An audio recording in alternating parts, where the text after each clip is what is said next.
my personality.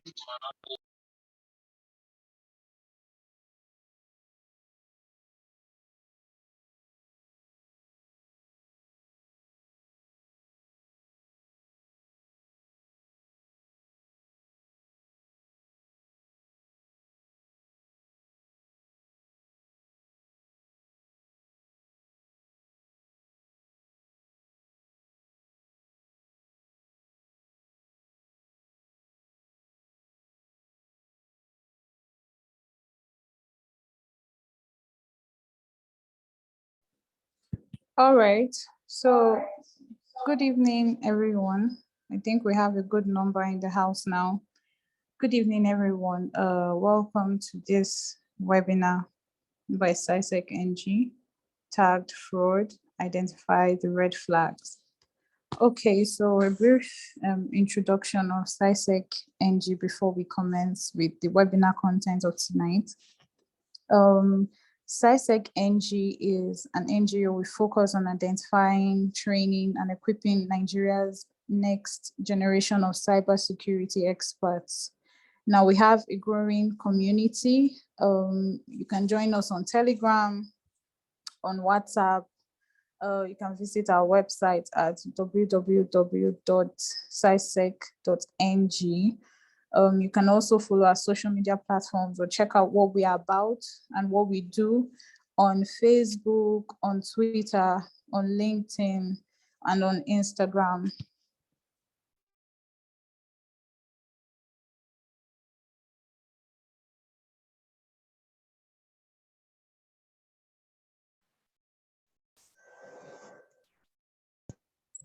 All right, so for tonight's webinar, we are going to be discussing the topic,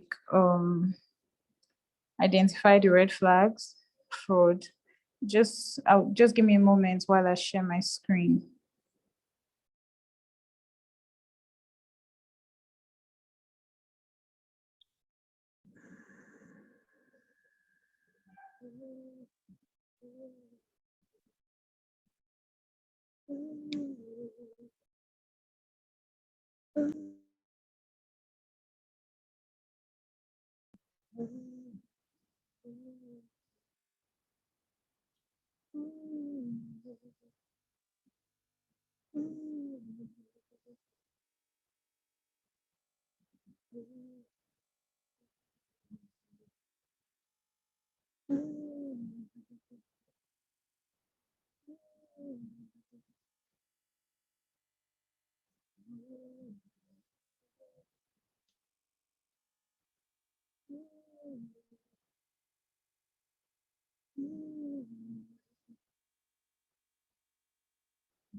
My sincere apologies. I'm experiencing a few glitches here and there, but as soon as I get it resolved, we would commence, please.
All right, so please, can we all see my screen?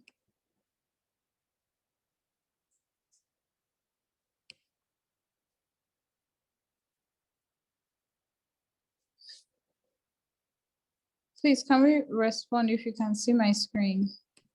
Yes, ma'am, I can see your screen. All right, thanks. Okay, so for tonight, we'll be looking at fraud, identify the red flag. So basically, this week is was, because it's already ended today. So this week was International Fraud Awareness Week 2021 from November 17 to 20. Okay, so let's proceed. On today's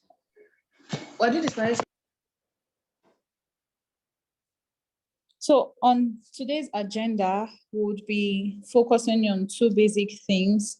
What is fraud, first of all, and how do we identify the red flags?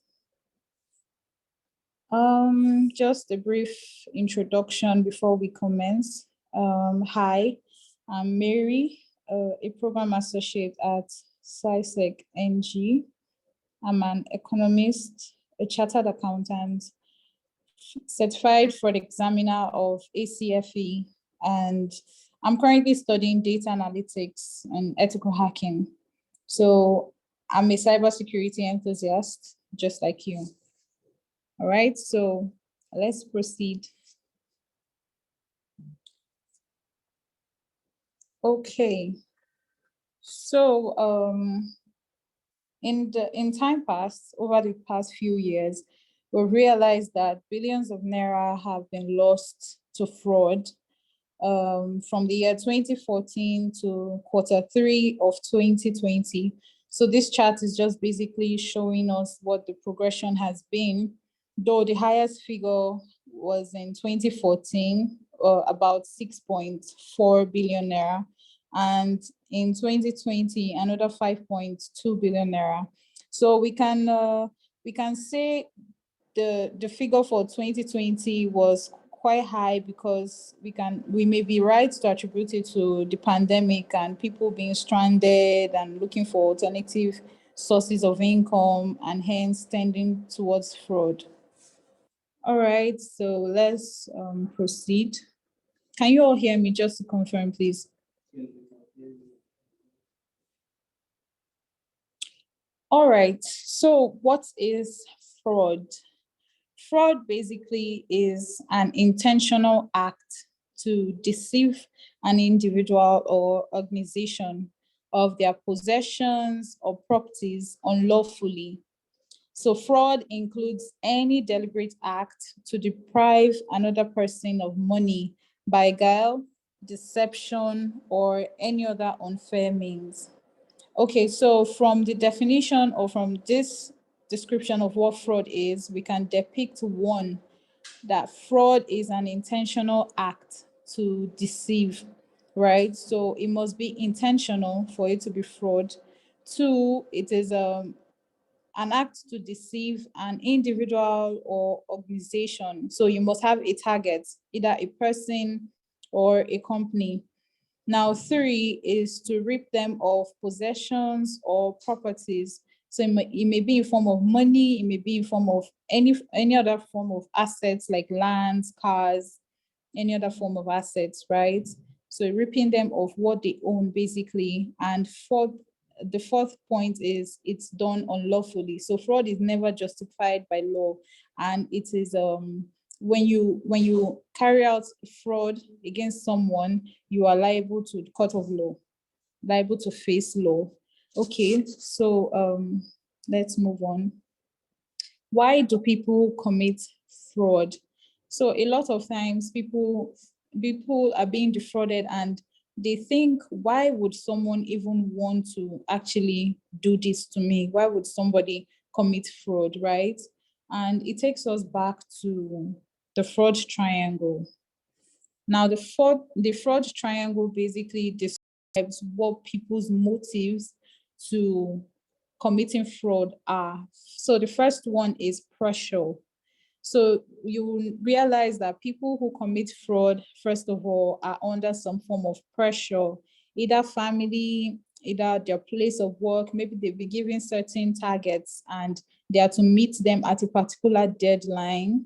Maybe they are experiencing family issues, crisis here and there, people calling you for help. Maybe they're experiencing a divorce, maybe a single mom, some sort of pressure on you from challenges of life or something. Now, the next one is opportunity. Now, opportunity is where they're working or in whatever space they find themselves. Now, they may be exposed to large bank of data, for example, data of different persons, organizations, or they may be in a position to have access to financial accounts, have access to people's bank accounts or something. So that's the part of opportunity. So they have the access to whatever thing they need to commit fraud, right? And then the last one is rationalization. So rationalization is basically them justifying their reason for committing fraud. So sometimes you hear people say, after all, the government is bad. After all, politicians are stealing money too. People say, after all, someone stole from me, so it doesn't make any difference if I steal from other people. So that's basically rationalization, trying to justify why they commit fraud, right? So when someone has pressure, opportunity, and rationalization on check, the person is already on their way to committing fraud, even if they haven't already committed fraud. So these are the basic reasons why people commit fraud. All right, so moving on, we'll be looking at common examples. Common examples, let's start with one. We know when a person promises you that you can make a lot of money by investing with him, but then just takes your money away and disappears. So there have been in time past, the description of 419, maybe they sell your land, you agree with somebody, person is your agent, and you say, okay, sell my piece of land for me. And then they do that and they take the money away. You don't get to see any part of it. So that is an example. Then an employee can divert funds to buy goods or services on his own behalf. So there are times where we are employees in a space in positions where we have authority to disburse funds, and then we use those funds for our personal business. So the company has budgeted, or governments have created their own budgets. They've told us, okay, this is what we budget for this purpose. And instead of carrying out that purpose, we now decide to divert the funds. Very common. So you divert the funds and use it for your own personal business, use it for your own family and all. So that's an example. Then a third one is a company committing fraud can alter its tax returns, its financial statements, so that it's paying less tax than it should. So making the company look like it's not been performing well, meanwhile it's been booming, just so you defraud government, you don't pay as much as you're supposed to pay, right? Then another one, MMM and other Ponzi schemes. So this one is very evident in Nigeria. They have come, they are here, and they are still going to come as long as people keep patronizing them. So moving on, we'll be looking at the common forms of fraud. Now, there are certain common forms of fraud. I'm sure we've heard of a few of them. Ponzi scheme.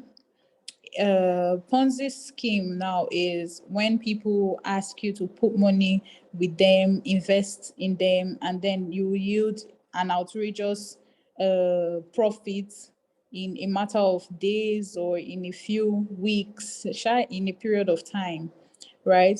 Then this is somewhat similar to investment fraud. Investment fraud, maybe they don't really tell you you are reaping so much profit. They'll just tell you, oh, invest in this business, you yield like 20% in a year. Meanwhile, you wouldn't hear from them after you deposited your money. So Ponzi scheme actually makes it look like, oh, you're doing something great. They might give you returns on like the first month, second month, so encourage you to invest and reinvest, and you invest more than the first time, only for the money to be all gone. Then pyramid scheme. Now, pyramid scheme is somewhat similar to Ponzi scheme. The only difference is that you are bringing people So they are working with your network of friends and family members. So in the pyramid scheme, you invest and they tell you that your return is dependent on how many people you are able to bring. For example, you invest a certain amount of money and they tell you until you bring 5 people, until you bring 3 people, you can't withdraw your money or you won't be able to get your profit. How many of us remember Loom, this WhatsApp Loom thing?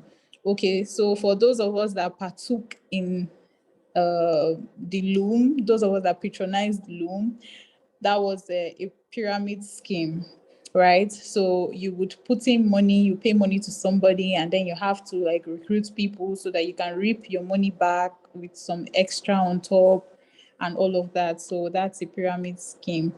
Then embezzlement. Embezzlement is simply an employee or someone in a company, organization, or government just reaping funds from the system, right? So, like when employees misappropriate funds, like funds have been budgeted for something, but they don't use that for that purpose, or they go back to taking money from customers or something. Now, another form of fraud is holiday scams. So sometimes you might see, oh, there's a holiday discount, Christmas discount, December bonus, Black Friday discount, and all. And then you put in your details or you put in your credentials and they take all your money away from you, or you actually pay for the service. Meanwhile, it's not existing. So it's called holiday scams because these scams come most especially when it's holiday periods, when it's like Easter, when it's Black Friday, when it is Christmas. So they target holiday periods when people are looking for, oh, the next thing to do, next fun activity or something, and they capitalize on it to take your money away from you.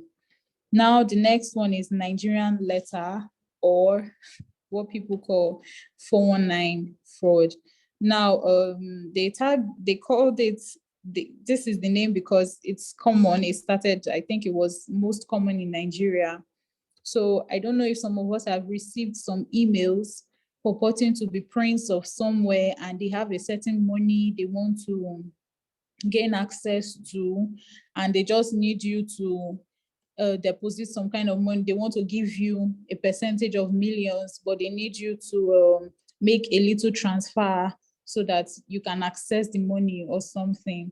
And then they take all your money from there. So they would purport to be a foreigner, for example, and tell you they have lots of millions of dollars in a certain account and you're just to invest in them or something. So that's the Nigerian letter fraud. Then romance scams, what we call dating scams now. Well, we've heard this is what a lot of Yahoo boys do. Boys they tag as Yahoo boys. Where you date someone online on a dating site, maybe a foreigner or fellow local person, and you make the person trust you so much. So you profess love and affection to the person to the point where they begin to send you their money. Meanwhile, you don't mean it. So you're deceiving them into sending you their money and their funds. And the last one is forgery or altercation of documents. I know a lot of persons are guilty of this when you alter your birth certificate, to get a job, or you alter your birth certificate to get to school, or you forge one or two things, signature on your documents. It's fraud because you're deceiving people and it is illegal.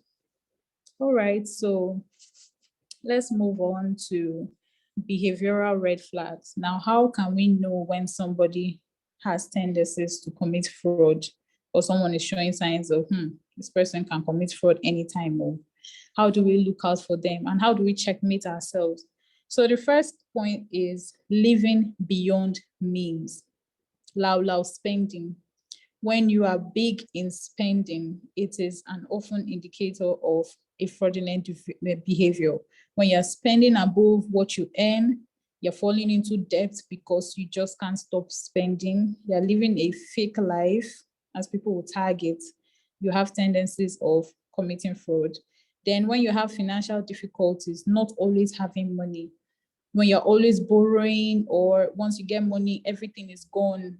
you don't always have money, you have tendencies of committing fraud. Then when you have unusually close association, let's say you're usually close to a customer, as an employee, you know this person is a contractor, you're close to the person, vouching for the person, don't worry, I'll help you process your payments. Is it not me? Is it not me? Only for the sake of kickbacks, so that when they are done, they will give you something in your pocket, you know, that those are signs of committing fraud.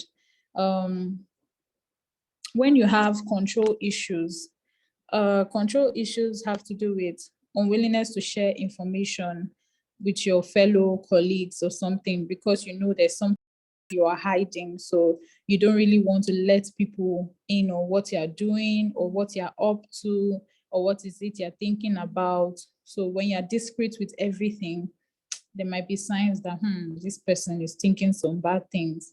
And then when you have suspiciousness or defensiveness, now you know how sometimes when you go to the kitchen and then you take meat from the pot and your mom walks in on you or your sibling walks in on you, even if they don't catch you while you're eating the meat, right? But your attitude is going to show like you're being defensive, you're being suspicious, like you won't be yourself, you won't be together. So people that have thoughts of fraud in their mind or are willing to carry out a fraud scheme, they usually have that suspiciousness, like they act like they've just taken something or they've just stolen something. They are not organized. So when you see people acting in a manner that depicts discomfort, this person can be up to something, you know, and that's a red flag. Okay, so please note down your questions. There'll be time to ask questions soon. All right, so how do we prevent fraud? How do we prevent being susceptible to fraud? How can we prevent ourselves from engaging in activities that are fraudulent? And then how can we avoid fraudulent activities from affecting us, maybe all these schemes and all? The first one is fraud awareness. Be aware that there is fraud. Be aware of the various forms this fraud can happen. Read the news, read what is on the blogs, internet and all, how people are being scammed every day. Be in the know of what the trend is in relation to fraud. That would actually help us to know when something comes and this thing is fishy, or this thing have the red flags of fraud, or this thing, I don't trust it. So you can verify. Then 2, trust your instincts. If your inner mind is telling you this thing is suspicious, first of all, trust it. You can go ahead to verify your suspicion. You can go ahead to verify your instincts, whether it's actually legit or not. That's why you have Google. Google is like your number one go-to question bank with answers, right? So you can trust your instincts and then find out, ask around, ask people who are in the know, and make a research for you to verify your instincts. Then number 3, ask questions and make findings. I already mentioned that in number 2. So you make your own research and have your own conclusions and assurance that, okay, these things are not fraudulent, these things have no signs of fraud, right? So number 4, do not opt for the easy way out. People like the easy way of making money. People like when they tell you put 2,000 naira and get 50K. Just how? How can you put 2,000 naira and get 50K? So do not opt for the easy way out because it is suspicious. Number 5, do not be greedy. It's only greed that will allow someone to put in 10,000 naira to reap 100K in like 5 days. It's simple greed. And some people go as far as borrowing money, borrowing that 10,000 naira to put down for the sake of 100K in 5 days.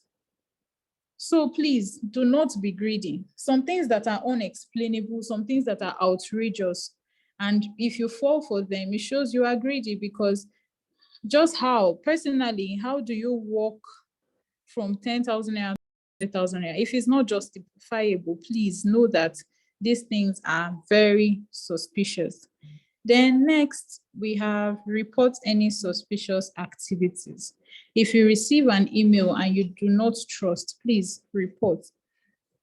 If you receive bank alerts you do not trust, please report. There are reporting channels online. Please search for them.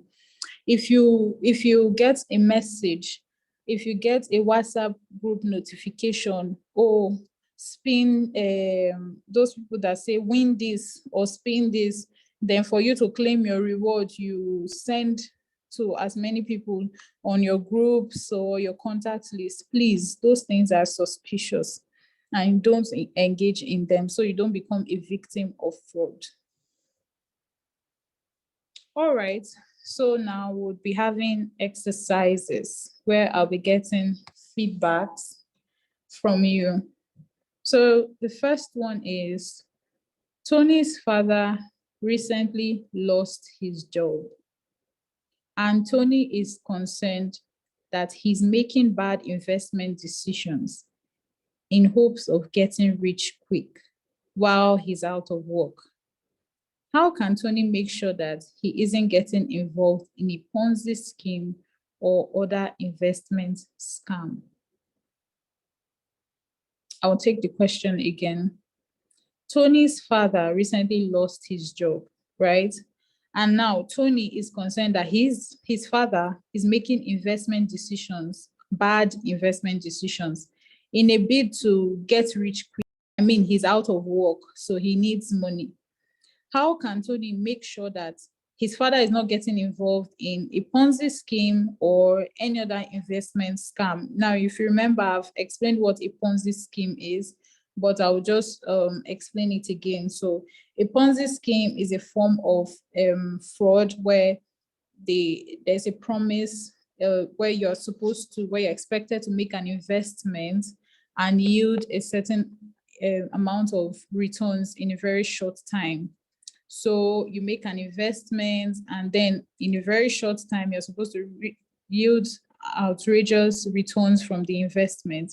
So those are examples of Ponzi scheme, right? So how can Tony make sure that he isn't involved in a Ponzi scheme or any or other investment scam? Please, who has an answer or a suggestion?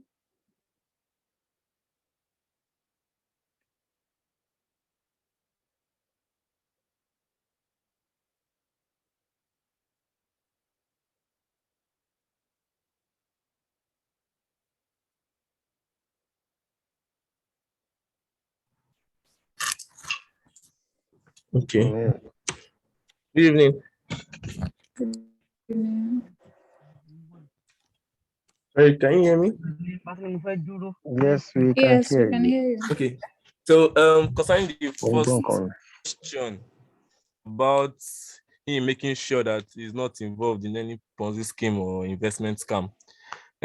I think the first thing he should do is, okay, any investment that is being brought to him, he should ensure that it's valid. And he should do his groundwork or his ground check before he even tries to invest his money into anything of such. And then he should also trust his instinct to know, okay, this should be okay and this shouldn't be okay. And I think with these two reasons, I think it should be fine to make sure that it's not a Ponzi scheme or something like that. Yeah. So that is my opinion for the first exercise. Okay. Any other person with a suggestion or an answer? Hello, can you hear me? Yes, please, before you speak, just say what your name is. Hello, this is Ahmed. Okay. Can I go ahead? Yes, please. Good. In the case of Tony and his father. Hello? Can you hear me? Can you hear me, please? Oh.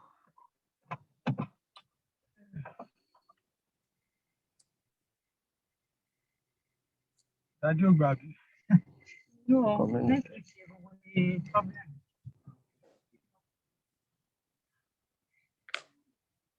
Mr. Ahmed, we can't hear you anymore. Oh, good. Hello, can you hear me? This is Ahmed. Okay, we can hear you now. Good. The case, I want to contribute based on the case of Tony and his father.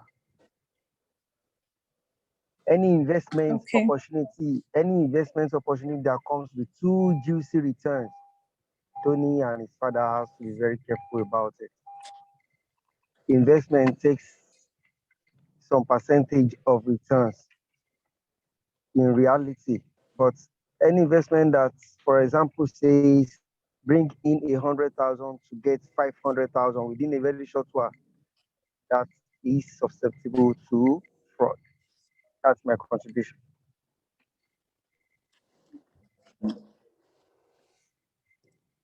Okay. Okay, thank you, Ahmed, for that contribution. Is there anyone else that wants to speak on this, please?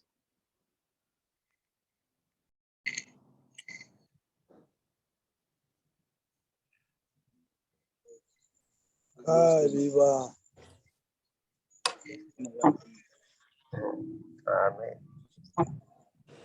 Hello,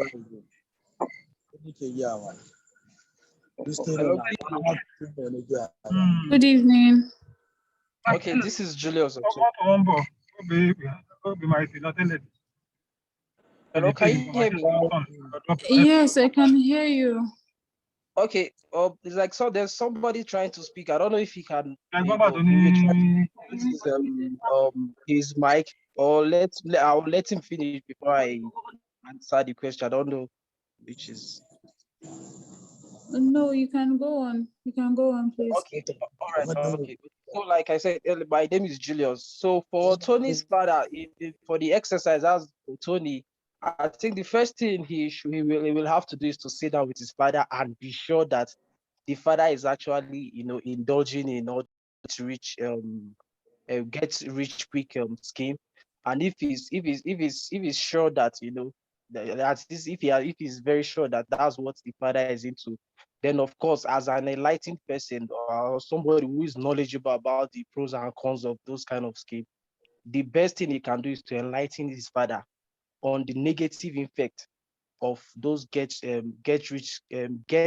rich quick schemes, and also the fact that the high possibility that he can lose even the little investment that he has from his previous his savings the savings he has from his previous job that he's just lost. So I think that's the best thing.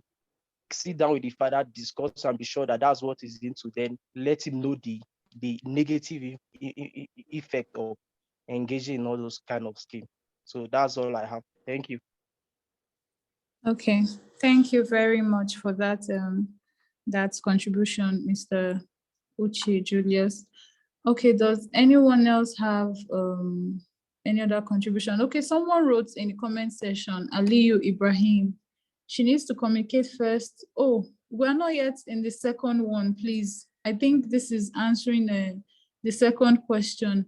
Okay, we're still on the first one. I'll just ask for the last time, is there anybody that wants to speak on the first one before we go on to the second question, second exercise?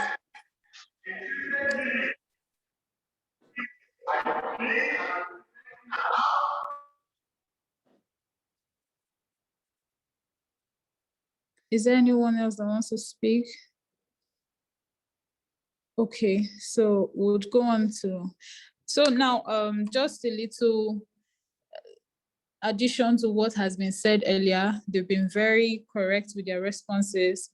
Now, a Ponzi scheme promises high financial returns, and it's basically using the money of next investors to pay off the first investors. So you will see a situation where you can subscribe first, and then when people join in, they start making payments to you or something like that, something similar to what MMM was about. That's a typical Ponzi scheme, using the money of initial investors to make up for other investors, and like that, the trend goes on. Okay, now for Tony and his father, Tony has to enlighten his father on what an investment scam is, because sometimes if you don't explain it to people, they don't know, right? So until you enlighten people before they can understand, and it needs to highlight what the red flags are. It's promising too high returns, it's phishing. This is how you are to make investments. They are making investments to another person's account, more like you are paying someone that has invested before you. That's also phishing. So it tells you that these things are not to be trusted, right? So this is just in addition to what has been said earlier on, and they've been very accurate with their responses.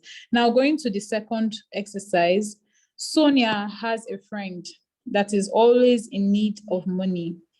She receives a link in a message this friend sends, and the link takes her to an investment website to reap 120% of her investment in a few days.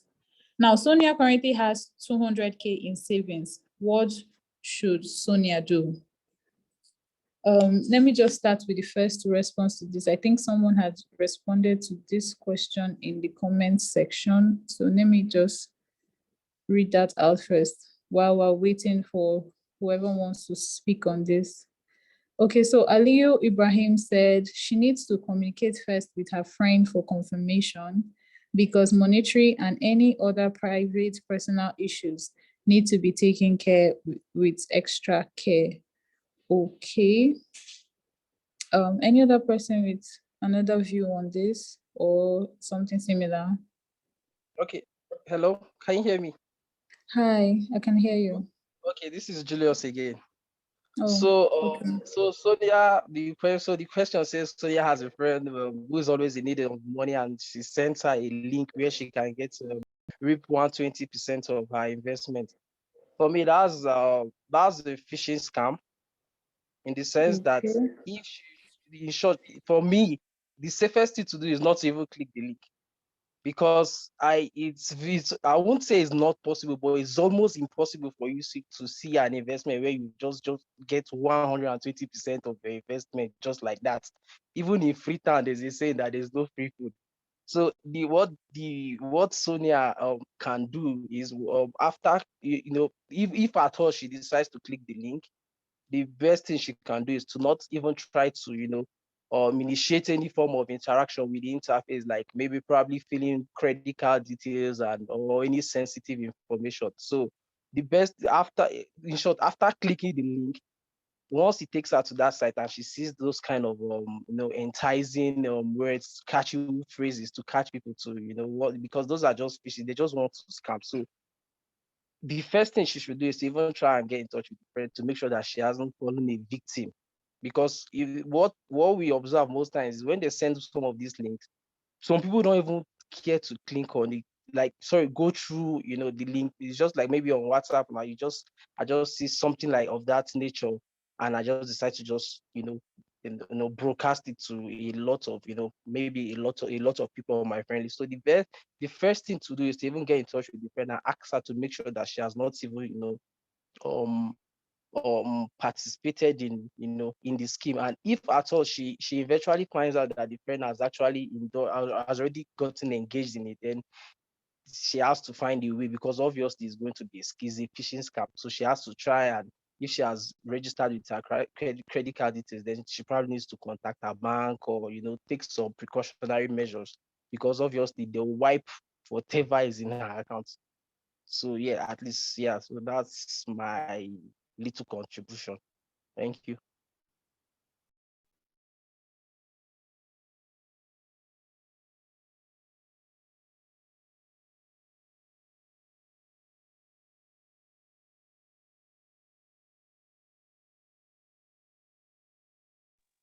Hello?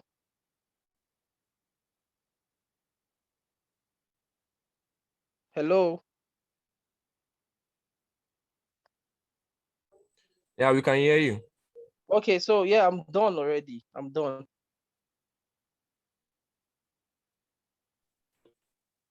All right. Thank you very much for that insight. Yes, it's a phishing scam, right? And remember flags. We said when someone is always in need of money, that is that's a very big point to look out for. So Sonia already knows that this her friend is always in need of money. How sure is she that this link the friend is sending to her is not a way the friend wants to take money from her, or the friend is subscribing to some form of scammers or conniving with scammers to take money from Sonia and any other person. And then you're to encourage your friends or anyone around you that sends you such kind of link to always verify the source of the link, to always verify where the link takes them to and what the link is all about. They should make proper research before subscribing to them, putting in account details or any other form of vital information, right? So any other person with a suggestion, please. Let me go through the chat to see if someone has said something on this. Sorry, I have something to add. I don't know if I can go Okay, ahead. please. So now concerning the question about 120% increase. Okay, now first of all, she can ask, or the person can ask his or her friend to send proof, and then if you will check if the proof is actually even worth it, because some people can just Photoshop some proof and send it to someone, and then the person will just fall for the scam or for the risks and everything that's happening. So the person that's about to invest his or money should also create a plan to avoid the regrets, because when you talk about investment, there was always this pro and cons to investment and all that.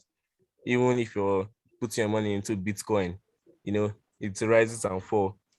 So the person should also create a plan to avoid regrets, so that at the end of the day, he knows where to fall back on. That after the whole investment and everything, and the thing goes haywire, and then the person is back to ground zero.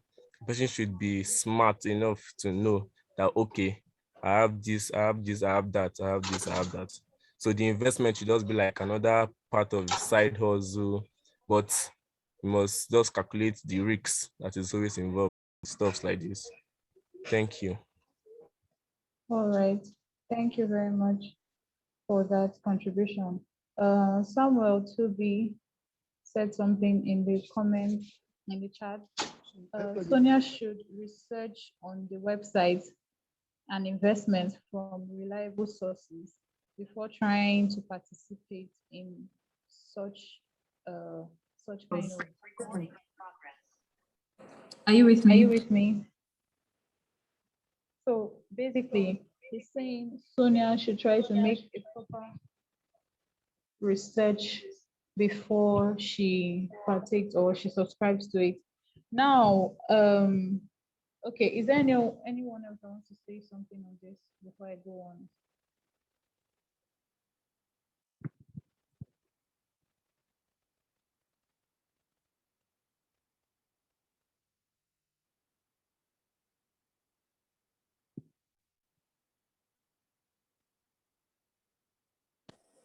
All right. So let me just share a personal experience. So a few years back, during my service year, someone sent me a text message claiming to be a classmate of mine that we graduated together, and he suddenly has this opportunity to an NNPC employment. His uncle is working there, and he's been asked to collate names of some of his colleagues he would like to help, right? So this was the content of the message, and I saw it. I'm like, NNPC. Meanwhile, I'm in my youth service. Who wouldn't want a nice job, right? So the person shared the phone number and said, call me if you're interested, or hurry up because the slot is limited and all. So this was just like the summary of the text message, right? I don't really have the full details of what I saw. So I called the number, and though the voice sounded different because I know my classmates, but I was so interested in the juicy offer, NNPC job. I mean, forget the voice, maybe I'm the one mistaken, right? And so I listened to the person and it was like, you are Mary, right? I said, yes. Okay, my uncle is recruiting people in NNPC. And you know what? I'm going to share his phone number with you so that you talk to him and so that he will put you through the process. You send your CV and all of that. You were very intelligent in school and all of that. This is just my way of helping all of us that graduated together. It just sounded so good. And I'm like, okay, fine. And immediately I dropped all the work I had at the office. And then I was already ready to forward my CV. Sent me an email address, though the email address was a Gmail. And I don't know why my mind didn't go, but I didn't mind because it was a juicy offer, right? And so I called the number and I spoke with the person, and the person was like, oh, right, my nephew has told me about you. Okay, have you sent your CV to the number? I said, yes. And then I said, okay, one thing you have to do is you have to send 50K to a particular account. Is processing fee and form fee. So the form fee is 20K and then processing fee is 30K, right? And I said, okay, fine. That's not a problem. What's the account number? And so they sent the account number as a call member, as a humble call member.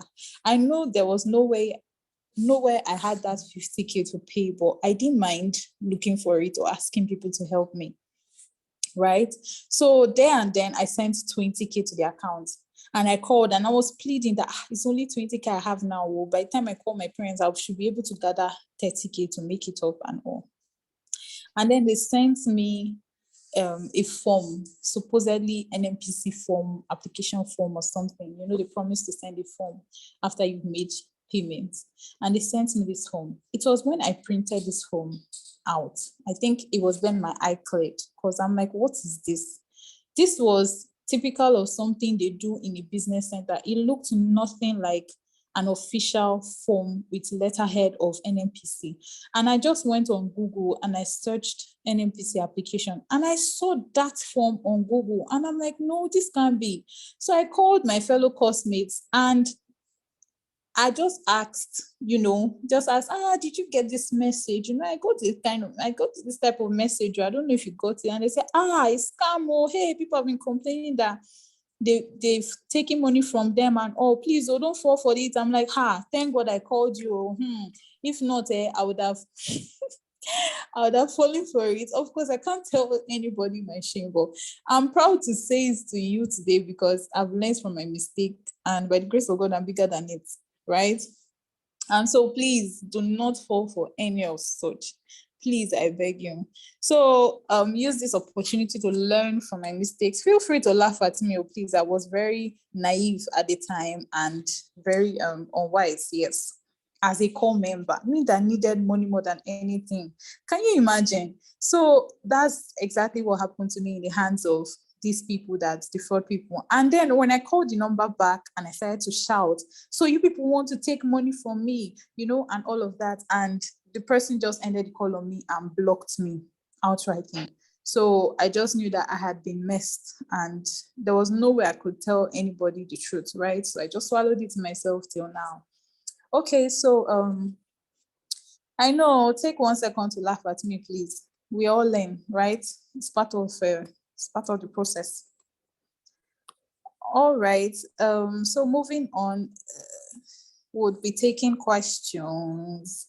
If anybody has any questions, please ask your questions.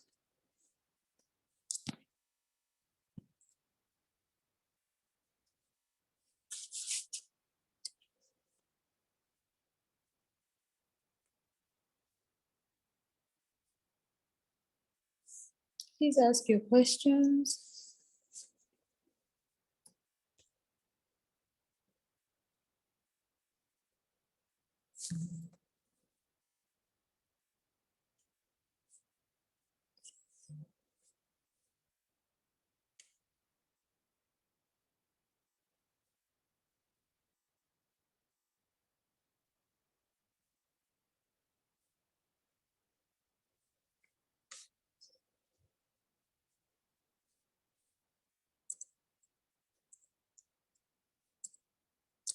Okay, so I'm seeing a question in the chat box. Okay, you're welcome. Thanks for thanking me. So aside me trying to protect myself, what if I eventually become a victim of fraud? Are there laws in Nigeria that actually protects people? If yes, are they really effective? The truth is yes, there are laws, and yes, they are effective. Now, the reason why people are very affected by scams and scammers and their schemes and they don't know what to do is because we don't know the law. We don't read about them. We are not aware. So there are some persons who before now were not aware of some kind of fraud schemes or scams and how they can take place. And after joining us on this webinar, they are more enlightened. So please endeavor to read, endeavor to partake in webinars, endeavor to partake in things that enlighten you about these kind of activities going on, right? So there are laws and they're very effective. If someone scams you, your bank, you can actually report it and it will be followed up, right? You can copy CBN and they will actually take it up. So that's basically on that. Let me see if the next question.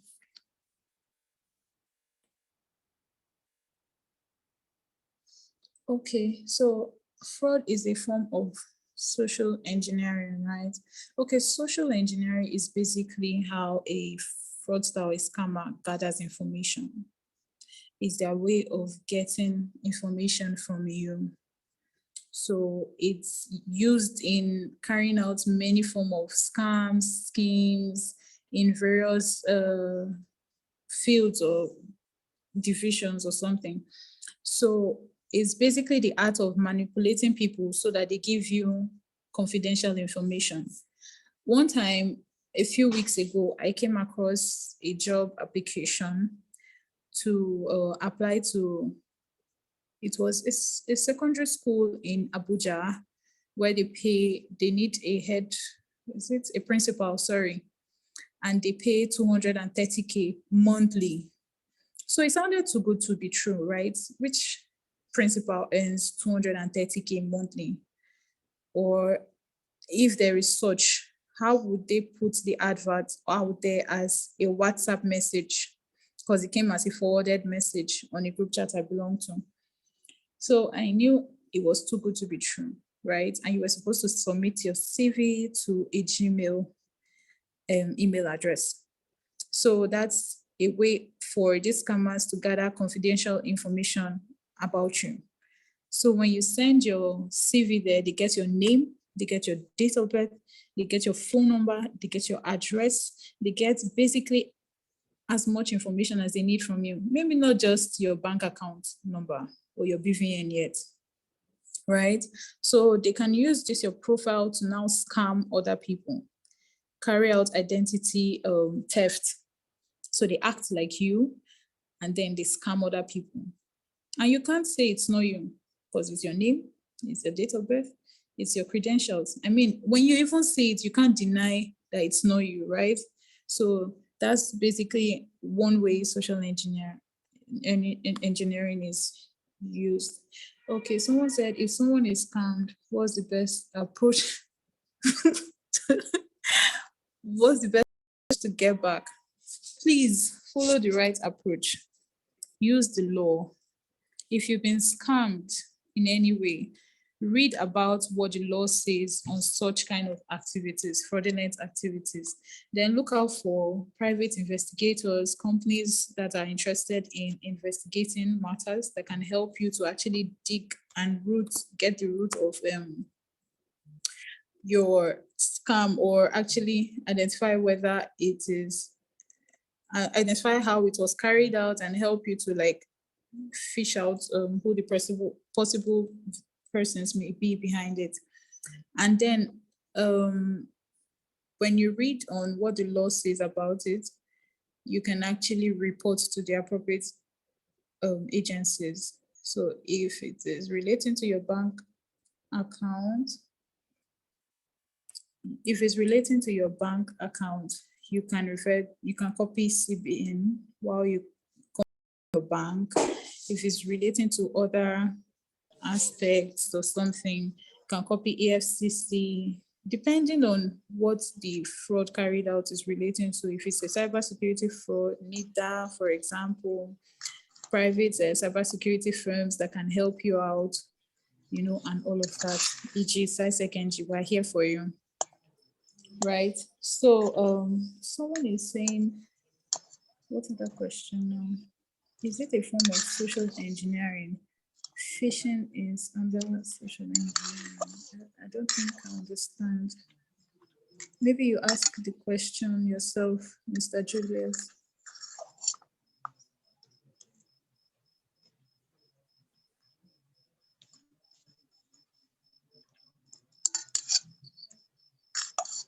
Mr. Julius, are you still there? Yes, hello, can you hear me? Yes, can hear you. Yes, so no, okay, no, it was actually in response to Mr. Fortune's initial question. Oh, okay. Yeah, when he was asking if fraud is under social engineering. So and I know his question was from the first number in the exercise. That's number one. So we're talking about phishing, and phishing happens to be under social engineering. So that's why I just responded, to his question with that answer. Okay. So it wasn't a direct question. Yes, thank you. Okay, I'm sure with this he better understands what you mean. Yes, thank you. Thank you too. Is there anyone that has any other questions?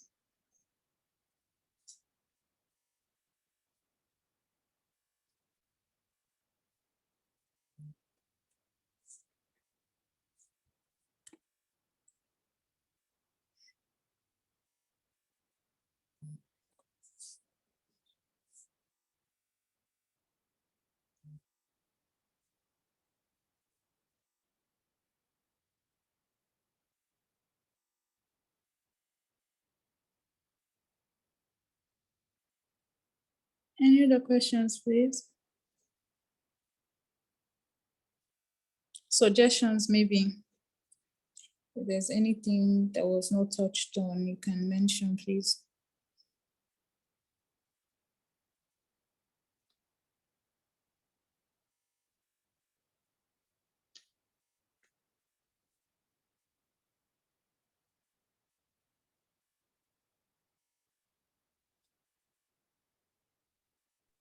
Sorry, hello. Hi. Okay. I don't know if we can get your slides. I don't know if it's possible. Okay. Yes, you can. I'll make it available on the community on Okay. Telegram. On Telegram. Okay. Yes. Okay. All right. So All right. please just, if you haven't joined, join our community on Telegram so you get the slides there. Okay. Okay. All right. Okay. Thank you. Okay, so is there anyone that wants to share a personal experience? Don't worry, we won't judge you for it. You've been scammed before, so that we get enlightened. At least sharing mine has enlightened someone to be aware of such kind of email fraud, such kind of scams, right? So is there anyone?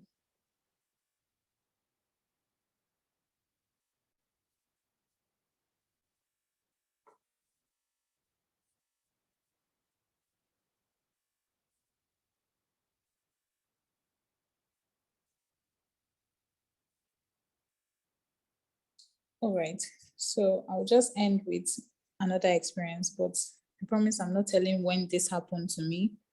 So there was this investment scam that happened. It was quite big where I was resident at the time. So before it blew up, right? There was this investment opportunity to invest and reap very good returns in a matter of a few months. So they even had different phases.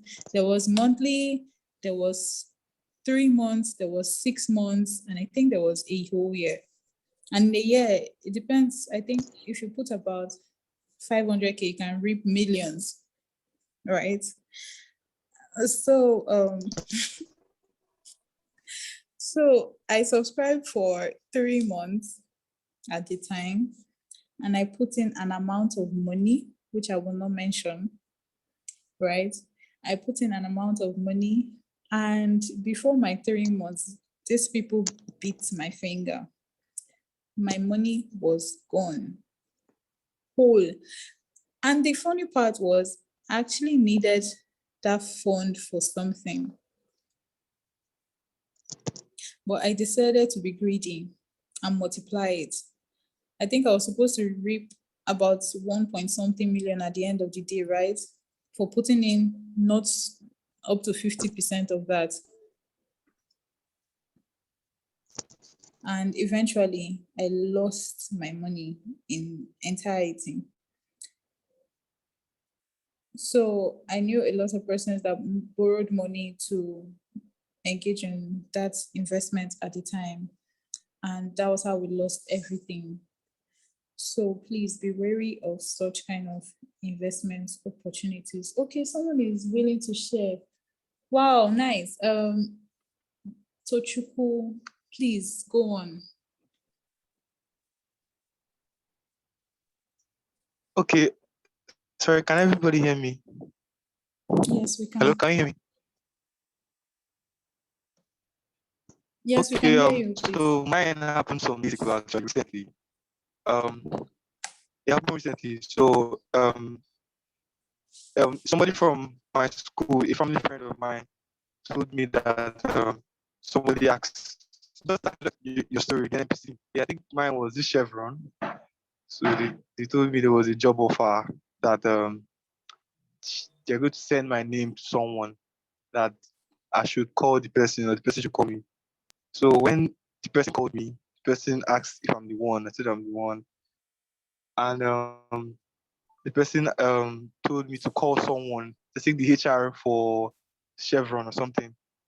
So I was actually on my way to somewhere. I was on the road. Then I stopped. I called this man, and the man asked me what my name is, what tribe I'm from, and told me, "Am I ready to go offshore?" I said, "Yes, why not?" He told me my salary, like he said 208 something thousand. Yeah, so that's my salary. And I was like, wow.